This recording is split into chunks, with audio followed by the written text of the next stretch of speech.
අයිබෝවන් දුවේ පුතේ අද අපි අලුත්ම පාඩම තමයි යුගල පද.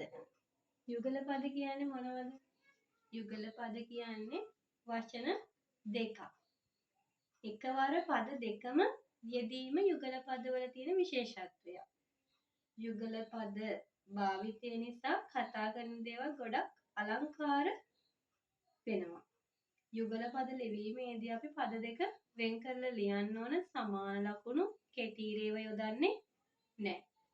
තෑගි භෝග කෑම බීම සිරිත් විරිත් අහල පහල ගමන් බිමන් යාන වාහන වතු පිටි කෙලි සෙල්ලම් ගෙවල් දොරවල් පොත් පත් අනම් මනම් විහිළු තහළු වාද විවාද අරුම පුදුම අස්සක් මුල්ලක් මේ යුගල පද 15ම ඔයාලට විභාගවලදී ප්‍රශ්න පත්‍ර ලියනකොට ගොඩක් ප්‍රයෝජනවත් වෙනවා.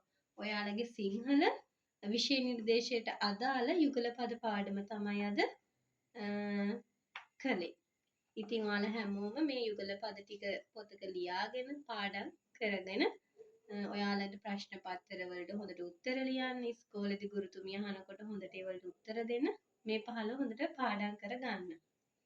ඉතින් අද යුගල පද පාඩම ඉවරයි. නැවත අලුත් පාඩමකින් හමු වෙමු.